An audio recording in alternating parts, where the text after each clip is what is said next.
There is a name known around the world, a destination that invokes the most vivid dreams, and where aspirations reach past the clouds. Coordinates that open up a wealth of possibilities while expanding horizons past the conventional. It is a unique address where many flock to learn, thrive, and live. A place where the forefront of technology can meet the unfettered imaginations of the creative drive. The great city of Dubai stands as a testament to the magnificence that the human spirit can accomplish. And now, you can take your place in this colossal space. The Invest in Dubai initiative offers a unique opportunity for businesses and investors to connect and embark on monumental projects that will etch their names in history. With solid innovations and advancements in several sectors, including real estate, healthcare, education, and more, investors can take part in a new and ongoing project that will continue to put the Dubai brand at the forefront of the world. When it comes to investing in real estate, choosing Dubai is an easy decision for 3 reasons. First, their legal structure boasts a world-class real estate regulatory system, which allows investors to operate smoothly. Prime locations and an enviable tax setup also add to an attractive package. Secondly, Dubai is also one of the safest and most secure cities in the world. Rated as the 7th safest city globally in 2020, residents and investors can feel assured they are constantly protected by a rigorous police force, as well as state-of-the-art technology. A safe city attracts a growing workforce, a diverse multicultural population, and attributes to a sound investment opportunity. Finally, investing in Dubai translates to investing in excellence. With the impeccable marriage of technology and sleek architecture, real estate opportunities in Dubai are synonymous with bright futures. Take your place in the vision of tomorrow. Say yes to Dubai.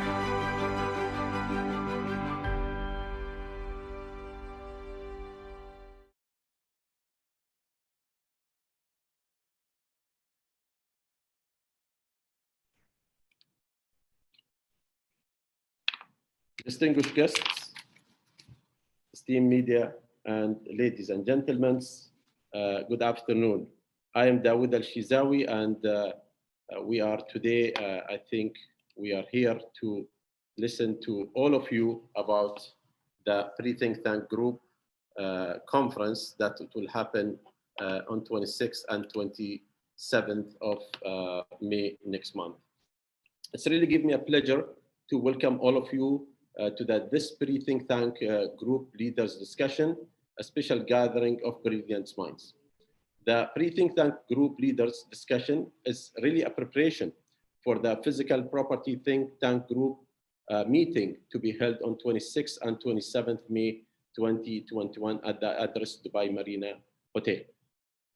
Today is a gathering of team leaders from different participating groups to discuss the objectives and expectation of the event, as well as the various challenges that will be addressed by each sector. I would like to thank our esteemed team leaders, media professionals, and our guests from the real estate sector for being with us today at this occasion via the Events 10X platform. Just let me introduce our team leaders before we start the program. We have for the facility management group, we have the team leader of the facility management group, Mr. Dilip Katwani, the CEO of Reliance Facility Management. Mr. Katwani is also the Middle East Owner Association's chairperson. Thank you, Mr. Dilip, for being with us today. The team leader of the real estate FDI is also Mr. Stephen Hakmut. He's the CEO and the partner and the director of New Fields Consulting. Thank you, Mr. Stephen, for being with us today. Our property PropTech team leader is Ms. Lynette Abbott. She is the Director of Research and Data for the Property Finder Group. Welcome, Ms. Lenit, for being with us, and she's been very supportive to invest in Dubai real estate. For the government services, please welcome with me our team leader, Mr. Sharm Safi, and he's the partner and the chairperson at the Afridi and Engels. Thank you, Mr. Safi, for attending this event and being with us. For the Smart and Sustainability Cities Group, we would like to welcome Mr. Karim Al-Jasser, the Chief Sustainability Officer at the Diamond Developers. Thank you, Mr. Karim, for joining us today as well. For the Lifestyle Team Group, let's welcome Mr. Derek Hogenkamp, the CEO of Global REIT and Managing Director of Yalla Properties.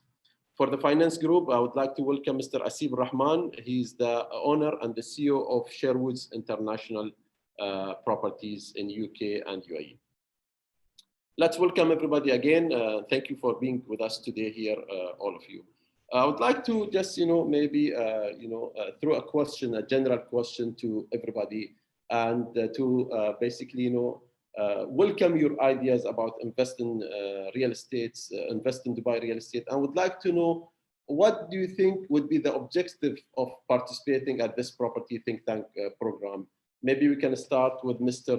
Dilip from the Reliance Facility Management.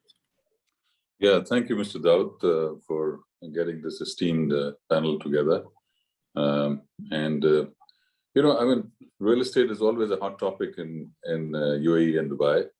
And all of us, as part of our social fabric, everybody discusses real estate. So, and at this stage, primarily because of the COVID impact and the pandemic impact to the world and the UAE as well, everybody is evaluating that is it a good time to invest or a good time to sell.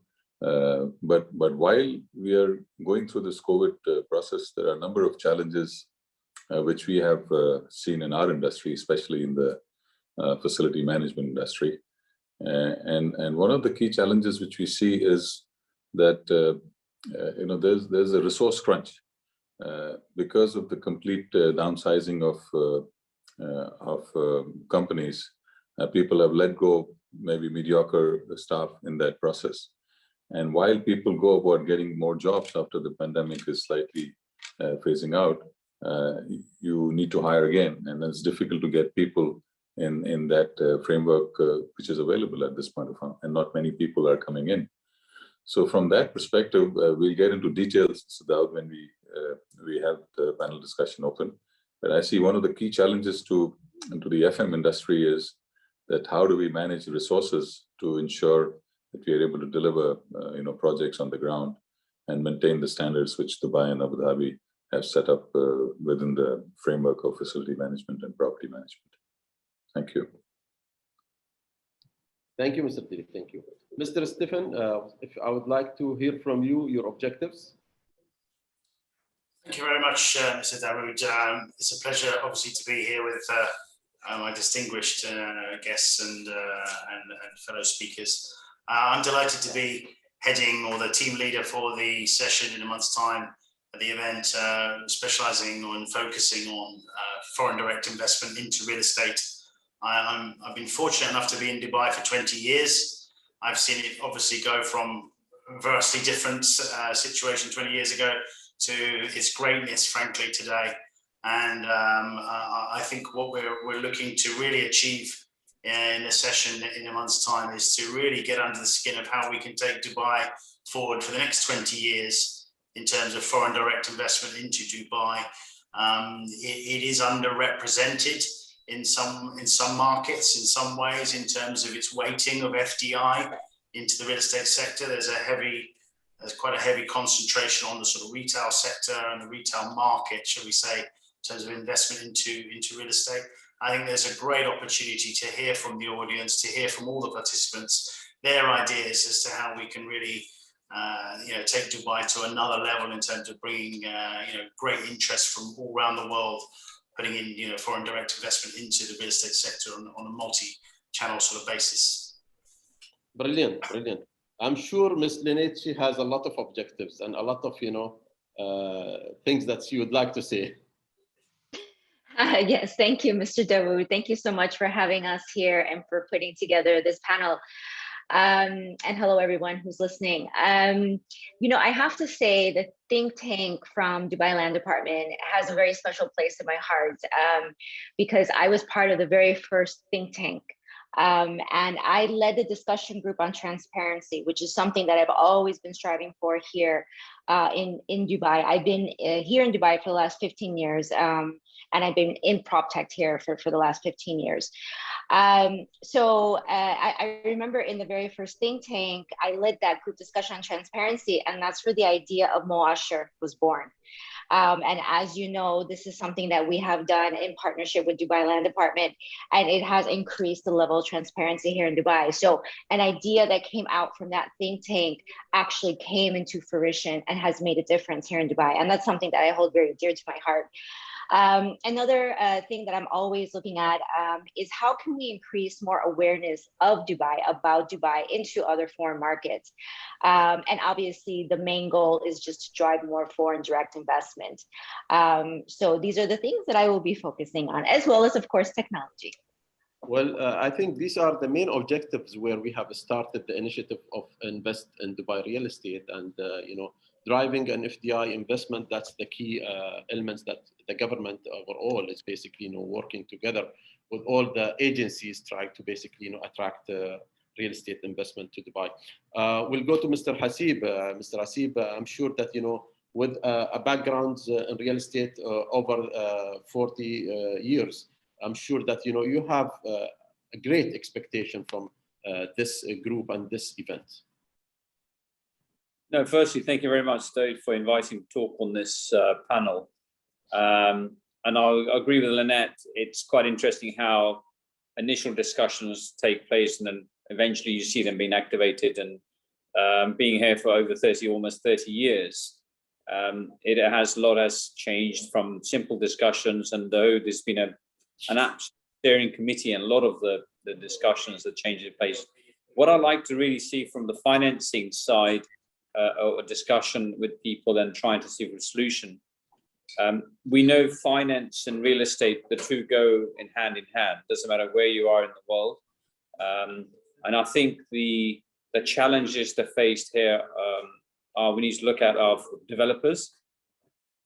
Your independent developer who has a challenge of getting a simple development finance to get his project up to completion stage. The banks need to be, you know, looking at where do we, you know, how do banks play a part. Secondly, is really linking the financing structures with the legal conveyancing process is another major obstacle that holds back the fluidity, either movement or transactions of the real estate. That needs to be addressed, and of course, PropTech is going to play a major part in something like that, because the rest of the world, we're now very much used to a simplified conveyancing, buying legal formats with the financing linked, where banks release the funds on time. Everything's done sort of seamless with a lot of processes. But here, I think that would be my main focus on the workshop, and having a sort of workshop, talking to people, see what their thoughts are. And hopefully, if we can add a little bit of a light and give that kind of direction to the regulatory authorities to then take that forward to, you know, to streamline the process, that I think would be my achievement. I think we can address that. That would be a major thing to get that addressed. Great. Looking forward. I'm sure that also Mr. Karim from yeah, thank you. I'm sure that Mr. Karim from Diamond Developers, he's looking through basically shifting the attention on making the future cities more livable, and basically, you know, I think this is the strategy they are using. I'm sure that there will be, you know, a lot of basically, you know, expectation as well as basically you will add value to this participation.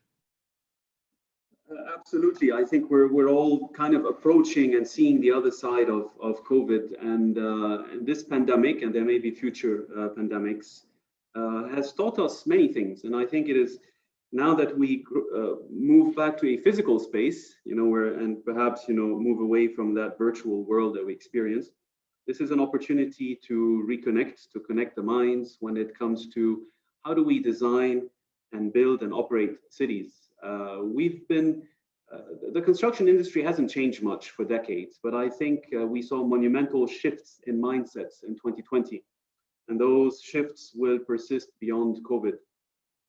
And I think the consumer, and this is, we're all working to provide something, to offer something to end users, the consumer has also changed or is changing. The expectations have changed. Home working is now standard, is now normal, is appreciated. Homeschooling, any hybrid solution, blended solutions. And so all of that has to come together in cities. You call them future cities, absolutely. And so for me, as leader of the Smart and Sustainable Cities group think tank, I very much would like to showcase best practices coming out of 2020 when it comes to how do we design and operate cities, how do we adapt cities as well to new expectations and new requirements. And also this is an opportunity to getting ready for Expo 2020, where there's so much focus on the built environment and connecting minds and sustainability. So I think this is a beautiful platform which is going to prepare the conversation that's going to feed into Expo 2020. Super. Thank you, Mr. Karim. Mr. Derek, you have been in the real estate sector since long time, and mashallah, you are one of the winner of basically MENA region's real estate awards. From basically a developer side, from the basically being into real estate marketing, where basically you see that basically this program can benefit your market being a real estate developer or an agent. Yes, this is very interesting. Thank you, first of all, for having me. I'm at the moment really involved into also innovation and technology. I think it would help the marketing a lot. Also, the way Dubai markets itself can be also looked at from a different angle, and not we have to shy away a little bit maybe from the traditional marketing and look at new things. And also what is the whole environment has changed. We can also look at, for example, technologies for access control, electronic IDs, for having more privacy and having, of course, contactless, right? And also in the lifestyle sector, the health and well-being is really, really important and should be accessible to all. And also we need to have a longer working relationship. What does it mean? That people don't hop so fast from job to job and can stay longer with one company. And maybe we could also, that would improve the lifestyle of the people. And also because nowadays you also work more from home, what does it mean? That also design and the layout and everything of the home is changing and the demand is changing. As you can see, the Palm projects went up, the Palm villas went up a lot and other smaller units went down. And so I believe that the PropTech, the biometrics solutions, the real estate development solutions, the new technologies, the smart cities are very, very, very important. But we still have to keep the focus on the wellness and the health of the people. We had less tourism, but I think we have to applaud the Dubai government, how they have dealt with the situation. And honestly, I've been traveling and working in real estate all around the world and did projects all around the world. And I'm, of course, missing the physical events a lot. So I'm really happy to have another physical event next month with us. But you can see there is less tourism and there's a less personal touch. But Dubai has done, up till now, has been really good because there is Dubai, for in my opinion, is still the best place to be now, especially after COVID. They have proven themselves again. And I think we should ride on that train, that what they have already created and even continue with this good path Dubai is taking to its near and long future. And I think that we have to become more personal and more adaptive to the environment. And of course, what we also briefed on before the call really quickly, we have to try to see if the service charges, which are all around Dubai, can be more reasonable or maybe more ethical or maybe more morally correct. because sometimes people have the feeling they pay for something they're not using, or the other way around, that people think they are willing to pay more service charge for certain services they are not getting, or certain quality in construction they are not getting. So also all our lifestyles have changed a lot. So I mean, I think that lifestyle and marketing is a huge challenge at the moment. Super. And I think we can learn a lot from each country in the world and adapt everything which they did there to implement in Dubai. I agree with you.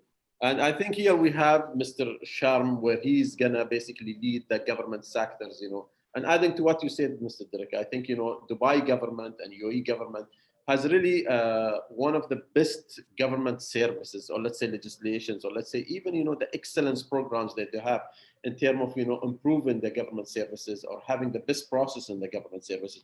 So I'm sure basically, Mr. Sharm, you would be basically, showcasing some of the basically best solutions in terms of the government services with your team. So let's hear from you.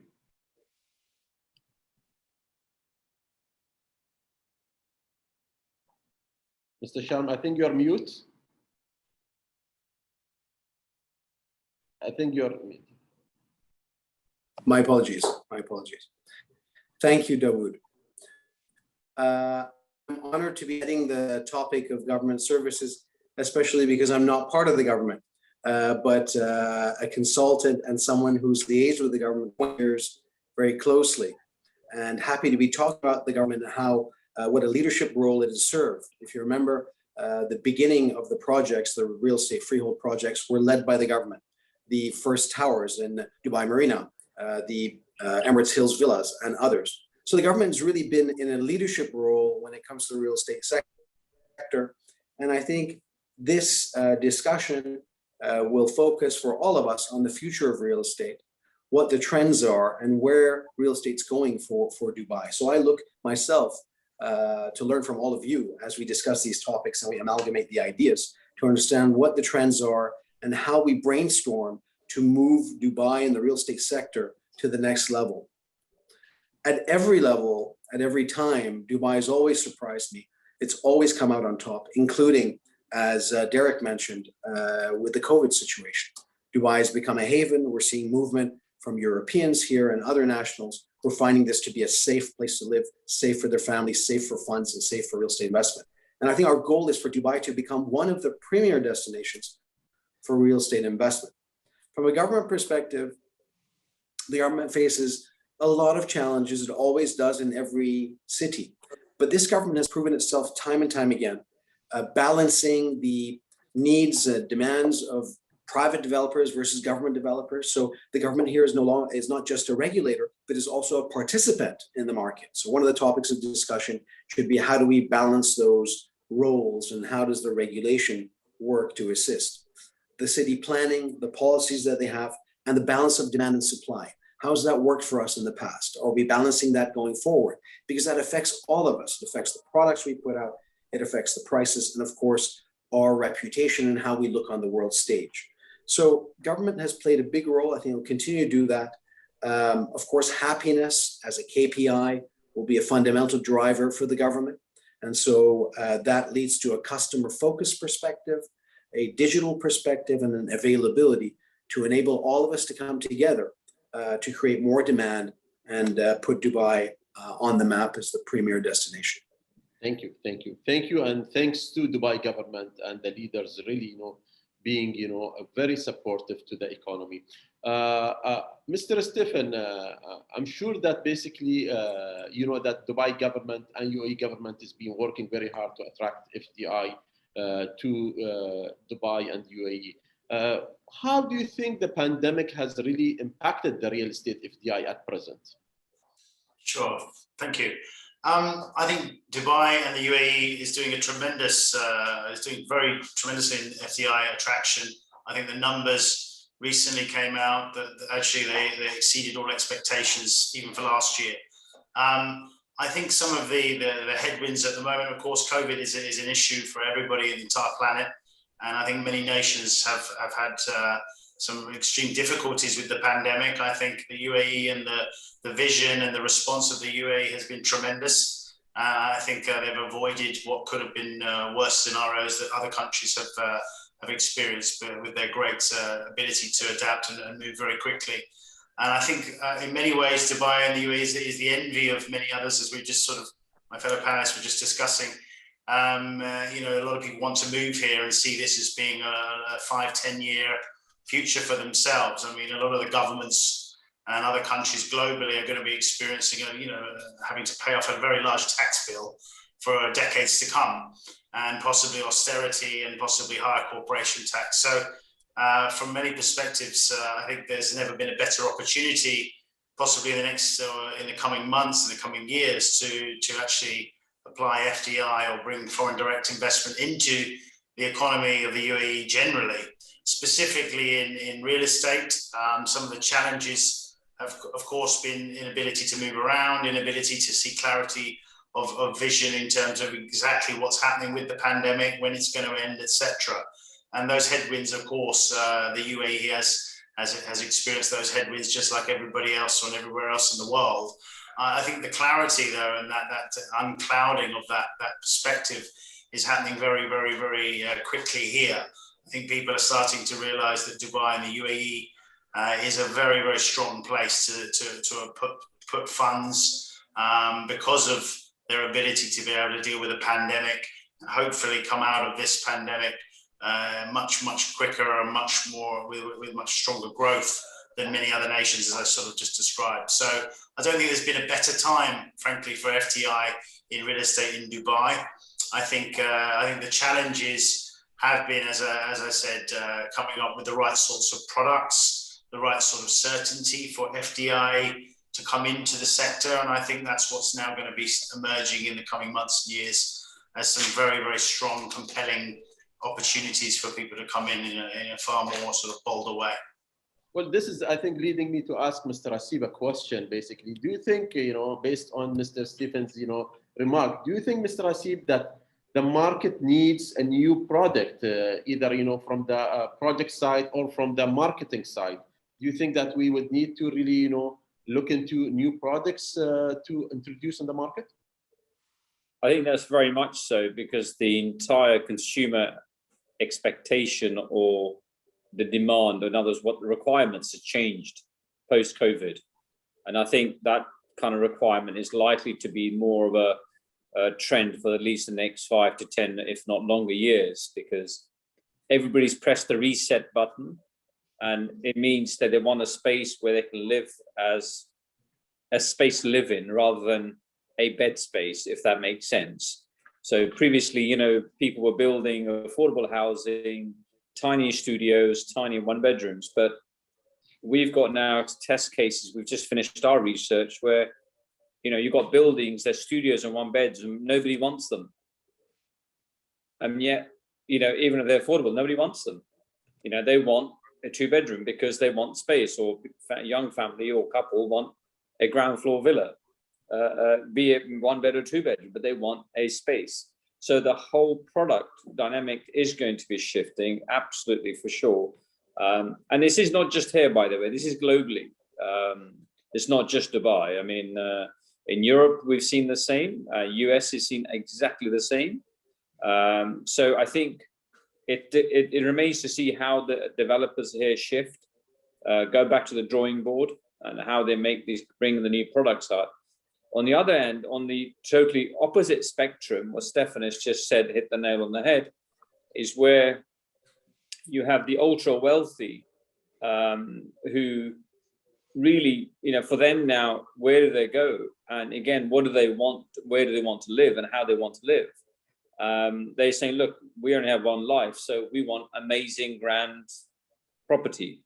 So, you know, if you really think about it, in Dubai, we only got really 2, 3 maybe luxury, high-end destinations of properties, and there's very little supply, if not any supply at the moment. So again, the product has to change for the expectation of people at that different level, different spectrum. So there's very little supply, if there is there. So yeah, I mean, yeah, the product has to change for sure. And the other On the commercial front, we will see a big shift as well, where the workplaces are going to be kind of more of a hybrid life, eco-friendly places to work, rather than just pure boxes and desks and cabins we had them in the past. I think that will change. So yeah, all the products will change, whether it's office or whether it's residential. Thank you, Hasib. Mr. Derek, taking from what Mr. Hasib said, do you think that there will be new approaches, or we have to basically take new approaches in terms of basically implementing these approaches to become a positive lifestyle city? Yes, absolutely. As ex-sales and marketing director of Al Barari, for example, Al Barari is a good example that they, in the early stages, already included nature and different lifestyle and co-working space, and exactly as he said, sustainability and creating new climate and creating microclimate with the natural planting and creating space to walk around and water streams and everything, right? So I think this kind of developments will be more and more in demand, right? So it's again what you say, the lifestyle has changed. People want to go outside, hear the birds and smell the trees. People want to go outside the desert and have space around them. People want to see animals. The mindset has changed. It's not anymore you go inside your Ferrari and you drive to a nightclub, which is closed, right? It's now become more, people became more conscious and became more, I think it's a positive change, by the way, became more positive. And I think Dubai can really offer this because Dubai has a beautiful coastline. Dubai is already doing with trying to attract the super yachts and trying to attract more and more on the water. You see even that, for example, if we take one famous company from the UAE, that built super yachts, that their demand went up. They didn't go down during COVID. Why? Because people want to go outside. People want to also have, as I mentioned before, more privacy and more lifestyle, because you have more privacy because you're stuck more into the house, let's say. And people have also much more value for family and for people who are close to them. And people also don't want to travel too long, even within the country, to do something nice for themselves or for high quality of lifestyle.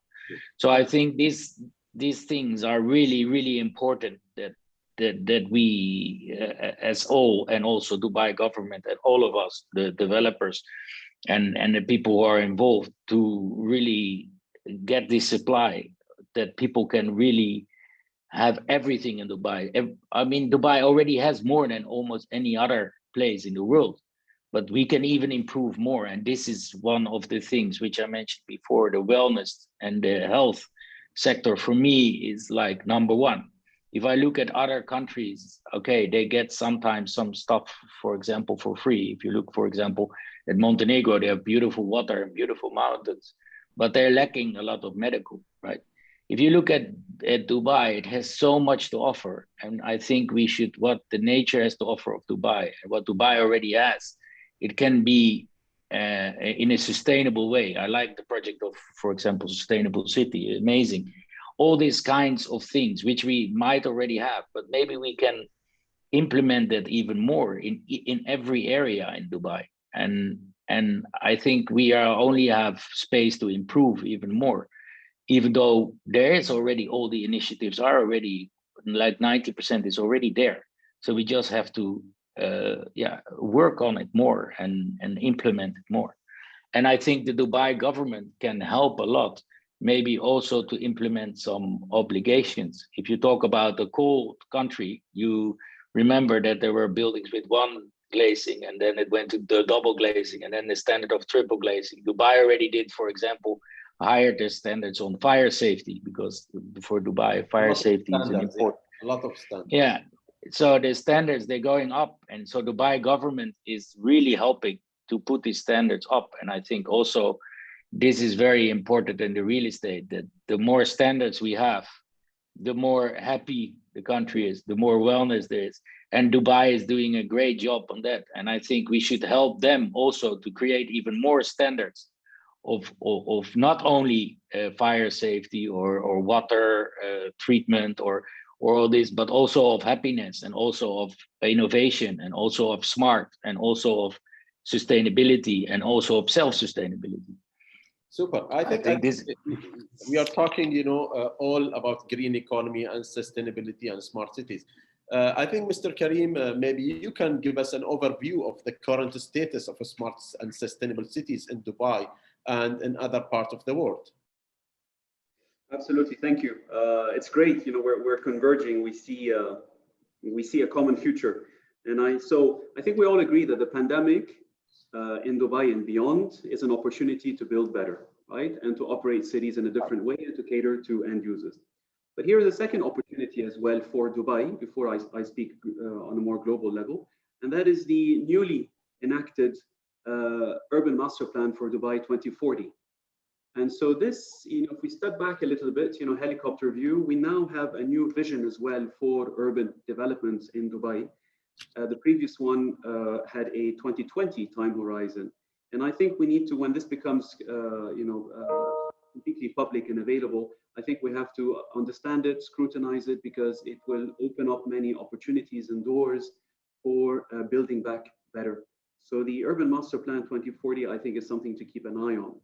And when it comes to the status of smart and sustainable cities in Dubai and the world, I think it is important to recognize that cities have different dimensions. So back to the master plan, we recognize neighborhoods, communities, cities, clusters. So there are different levels of smart and sustainability that we can achieve and connectivity that we can achieve. Dubai has always positioned itself as a playground as well for demonstrating new technologies and new systems and new approaches. And I think this is the inspiration that Dubai provides to the wider GCC and to the rest of the world. It is to test. It is to have the courage to demonstrate new systems and new approaches. There has been so much interest in smart, and other names for smart is future ready and resilient and sustainable and circular. And I think ultimately we need to combine all of this. We need to build better cities for the people and for the planet. So we need to always remember that we have to reduce our footprint on this planet. And I think this is where we tend to get distracted by technology and smart. We have to remember that it's technology for the sake of people and for the sake of the planet. And so I think some of the challenges is also to humanize technology. I know we watch movies and we imagine the world in 2050, etc. But ultimately, I think we're all human beings. I think we have very basic needs as well, as you were referring to, Derek. Connecting with nature. So it's important, and that's one of the challenges of smart cities and future cities, to be and to remain connected with nature. So we need a biophilic approach to cities. We need to humanize technology, and also we need to agree on some kind of benchmarks. We can all agree or disagree on what is sustainability and how to achieve it. Happiness is even more difficult to quantify. How do you gauge happiness? It's not a happiness meter which tells me if I'm happy this moment. In 5 minutes, I may be unhappy. So having those conversations on how to benchmark sustainability and happiness, I think, are really important for smart and sustainable cities. I think you were reading my mind, and you are totally correct about sustainability and technology. And this is my next question to Ms. Lanit. Ms. Lanit, how do you find that the technology and basically the future cities are linked together? And how do you see basically the disruptive property technologies alert the real estate landscape in Dubai and other cities? Well, as we have seen, technology is something that really saved us during the pandemic here in Dubai. Dubai has always been a very smart city. We've always been very advanced compared to other mature cities around the world. And when it comes to the property market, to real estate, we were able to still continue business, not as usual, it was much slower, but we were still able to continue business during the pandemic. We were still able to transfer properties. We were still able to show properties to consumers overseas, whether it was online or it was a live viewing. So we were able to utilize technologies in various different ways that were existing, and a lot were created. There was a a move fast kind of mindset during that time that really helped us during the pandemic. When it comes to technologies and real estate in general, we have a lot of things like, for example, IoT, which a few of the buildings here in Dubai have. It's not very popular around the world. You do have in some European cities where they have really utilized IoT, but this is something that can really help us in the future, whether it is to conserve on energy uses, be able to efficiently manage buildings. And then the other thing that we have technology-wise, and when I say we, I'm talking about here in Dubai, is we have use of apps for everything within the real estate sector. And this is something that really streamlines the processes, whether it's property management, facilities management, or even if you're a consumer or an investor buying a property, you can connect everything online within that same day. If you were in Europe or you were in the US, it would take weeks just to get these services done. So this is something that has really, that we here in Dubai have really benefited from. As I said, during the pandemic, we had that move fast kind of mindset where a lot of new technologies have come into play. Is there a room for improvement? Absolutely. I believe it was, as Saab said earlier, in other mature countries, everything is kind of instantly when it comes to transferring of a property from a title company perspective and escrow accounts and things like that. This is somewhere where we can improve here in Dubai. But yeah, this is basically, I think we've been a very good example for the rest of the world when it comes to real estate technology. Super.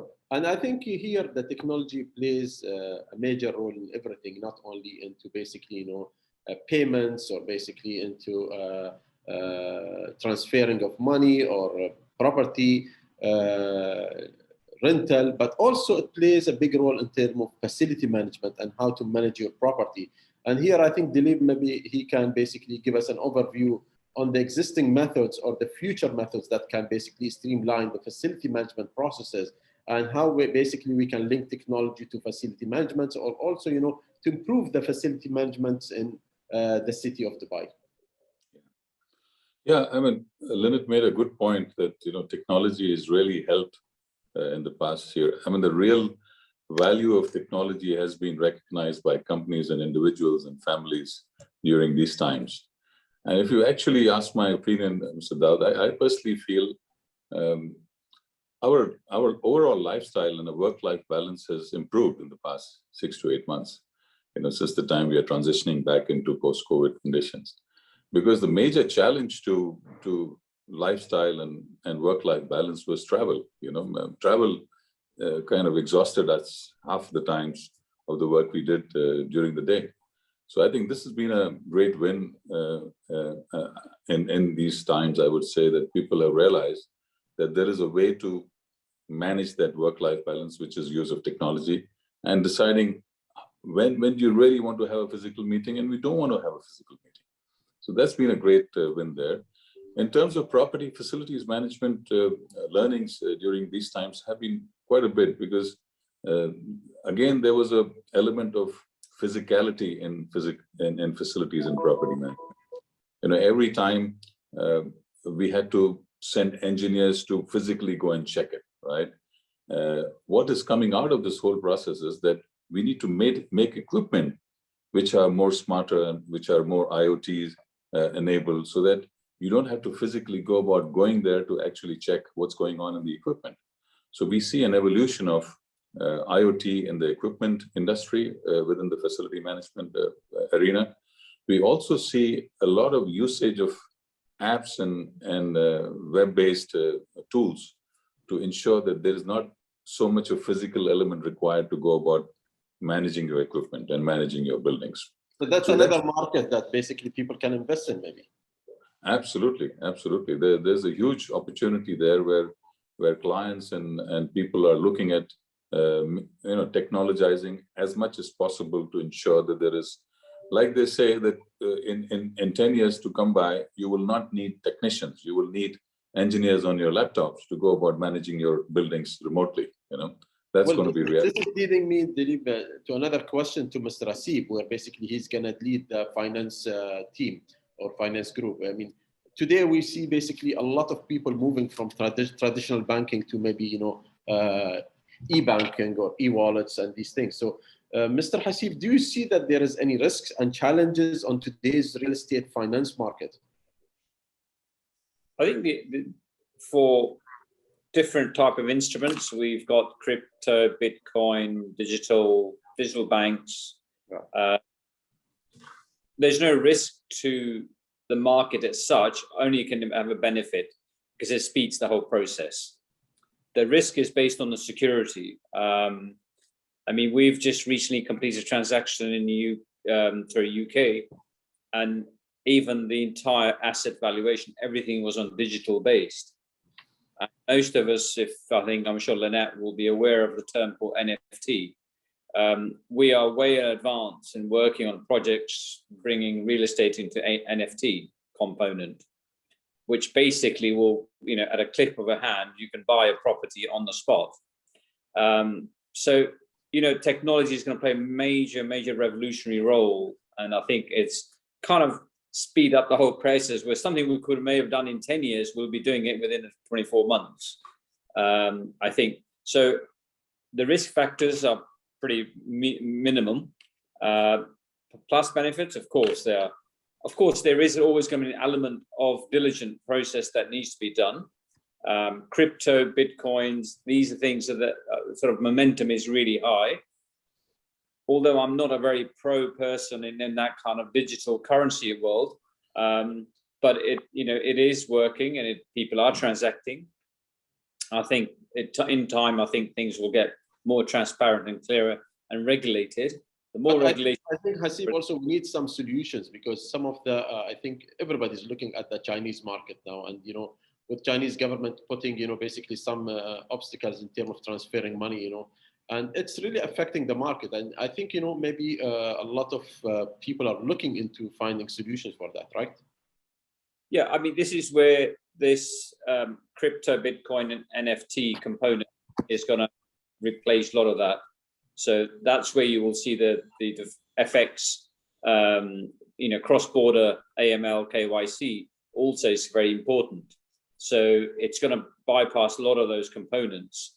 So I think where people can't take money out of the countries, where Bitcoins and cryptocurrencies are going to play a major part in how they actually acquire assets outside their own jurisdictions or countries. So I think that's going to be the key.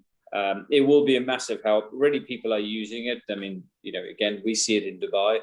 We're obviously talking of invest in Dubai, and I think Dubai has been quite a revolutionary in that aspect because I think it's probably done more real estate transactions related to crypto, Bitcoin than probably anywhere in the world at the moment. So again, the quicker they regulate it, they streamline it. And of course, the risk is with these digital currencies and platforms is there's always going to be an element of risk than conventional. Until they become robust and regulated hard enough, then the confidence will start flowing. So I think that's the thing. So thank you, Hasib. Mr. Sharm, since you will be basically heading the government sectors group, and how do you think the government can benefit from this event, and how they be able to implement these recommendations that the team leaders will be putting in the events for the real estate market? Well, I mean, the government always welcomes the opportunity to hear what challenges there are in the market and how the different stakeholders within the market are developing, how contractors are doing, real estate agents, and many others. And so this is a fantastic opportunity for the different think tank groups to produce their recommendations, their suggestions, and feed it to the government. And so it is a tremendous opportunity for the government and very welcome to receive that. I know that on previous events like this, the recommendations have been taken, as Lynette was saying, and actually implemented.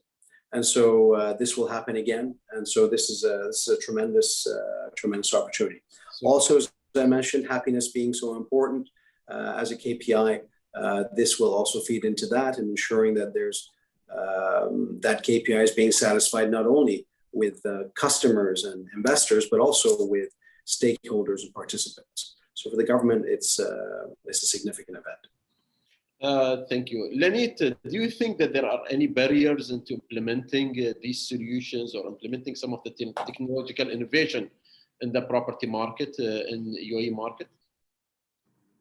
Yeah, actually, just leading on to this conversation that we just had about fintech, basically,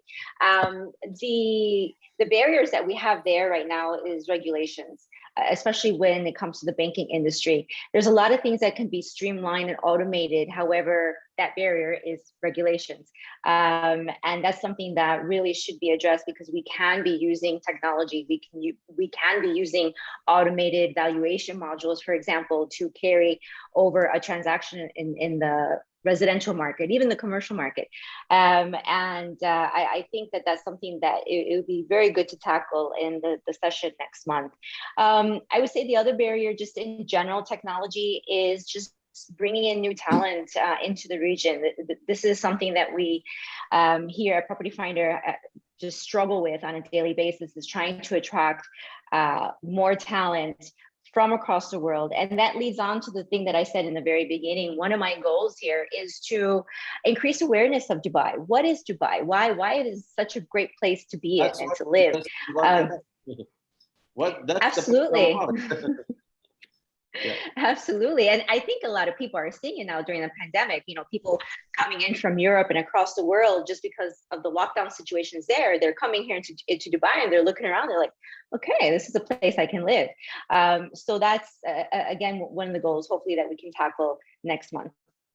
Good. Stephen, what do you think are the hurdles being encountered today by foreign investors when investing in Dubai or other cities in UAE?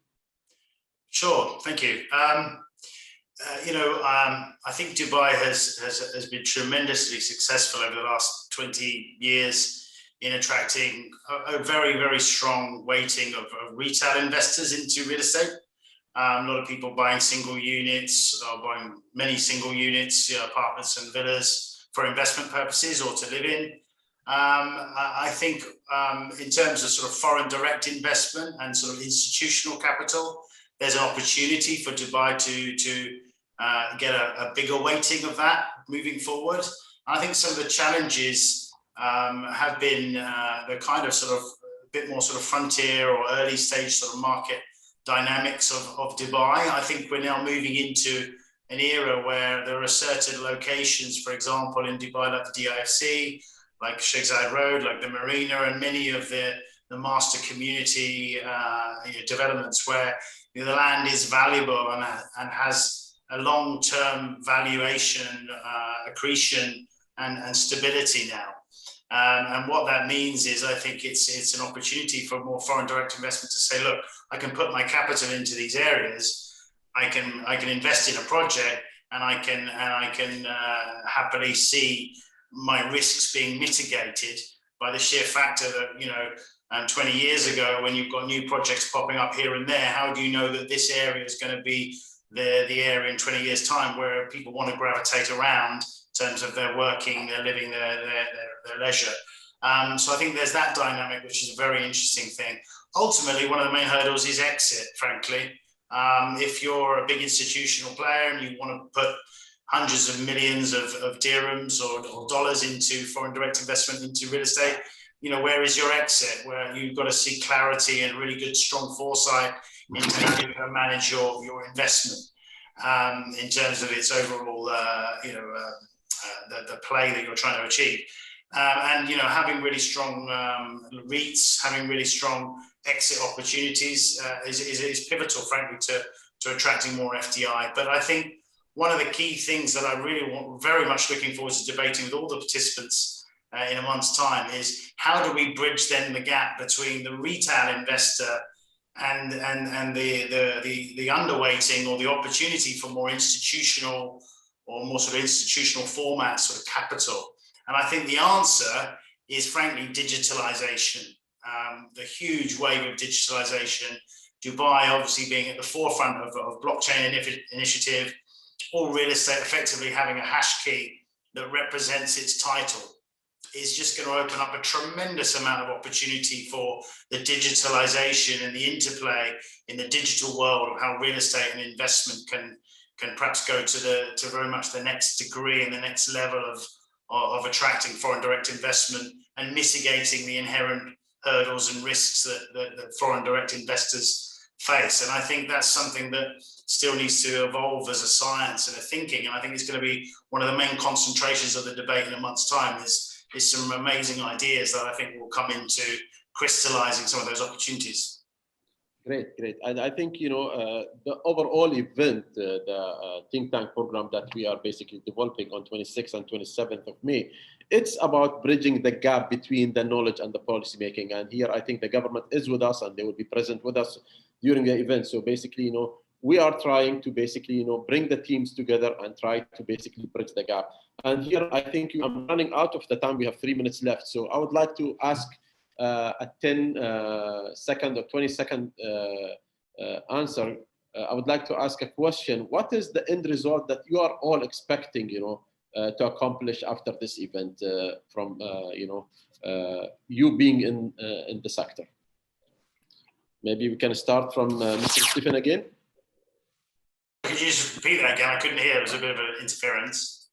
I mean, the end result that you're expecting to accomplish during the event. Yeah, well, I've been in many debates like this before and think tank exercises in a more sort of corporate, private sector sort of level, as it were. And I know that the brilliance of these sorts of events is 100% of the time some amazing, very stimulating, and sometimes very, very compelling answers come out. And it's a very collaborative exercise where people can feel they definitely come away learning new things, coming up with some groundbreaking ideas, and then being able to go away and actually put some of those things into action, which I think is the most attractive thing about it. So what I'm hoping we will achieve is, frankly, come up with some profound opportunities and ideas to really go out back to our lives, as it were, and start putting all those wheels into motion. That's what I'm hoping we will achieve. Mr. Karim? Yes, I would also, I would say also that if we can come out of this 2-day session, in-person event with very concrete, having identified very concrete opportunities and pathways to build smart and sustainable cities. Really, it's dissecting the issues and the obstacles and addressing those issues and obstacles. Mr. Dilip? Yeah. Like they say, the conversation is very important, but it's finally the action which creates results. So we would like to, put into the government the outcomes of the seminar, and would always expect as soon as possible the execution and results to come in. Yeah. We expect that service fee to be lower. Absolutely. As usual. Okay. Mr. Sharm? Thank you, Dawood. I would expect that, given my experience with past think tanks, given the obvious expertise and knowledge of the group leaders, that this is going to provide us a window into the future of Dubai. We're going to be able to see glimpses of what Dubai will look like in the future based on the ideas that will be floated and decided here. So I think it's a very exciting event. Thank you. I would agree with that, Sharon. I think, Sudhal, this is a great initiative of getting the private. That's the start, and I think with your support, with all the team leaders, I think we'll achieve something very, very tangible. Yeah. Mr. Dirk? Yes, I believe that it's very important to focus on the legislation frameworks for digitalization and, for example, the crypto and the blockchain. And also more ideas and better solutions for wellness and happiness, and more unique solutions like, for example, biometrics for access control, electronic IDs, contactless solutions, and a focus on how to keep your privacy. And because privacy is key for people, and more health and well-being to everyone through the think tank. So we come up with solutions for the government to make this more efficient and more effective. Super. Mr. Hasib? Yeah, I think really, I would really like to come away with some kind of recommendations that we could put forward to the regulatory authorities and the central bank and the lands departments to Mr. to Hassan, actually use. anybody specific you would like to see at this event? Sorry? I know. Anybody specific from any specific sector? Uh, Open.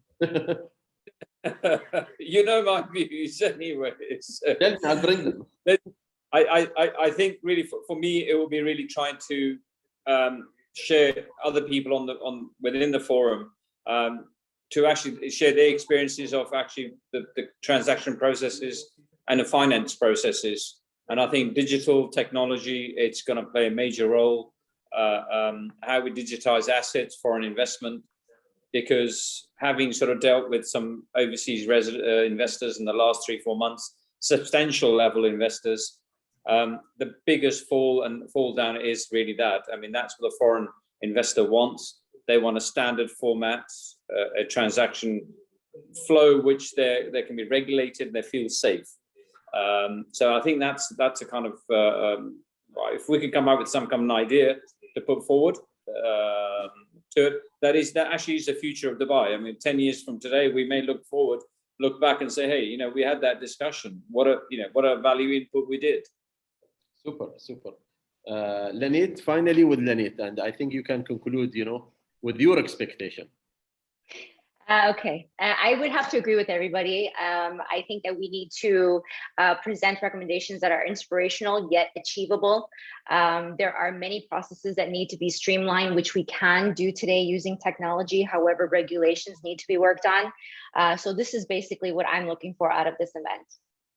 Thank you. And I think, we are on time. Thank you all for basically being with us and sharing your in-depth perspective about this event. I think I would like also to thank the media, thank our guests for being with us. And we really look forward to have you on 26th and 27th of May at the Address Dubai Marina Hotel. And if you would like to have more information about this event, it's available at the website, which is Invest in Dubai Real Estate website. We'll be very, looking forward to see the leaders in the real estate sectors, the leaders in the supporting service sectors, to be with us, especially the banking sectors. And I think, everybody is willing to put his basically, knowledge and experience into this event to come up with really solutions for these challenges. And we are all looking forward for that. Thank you very much, all of you.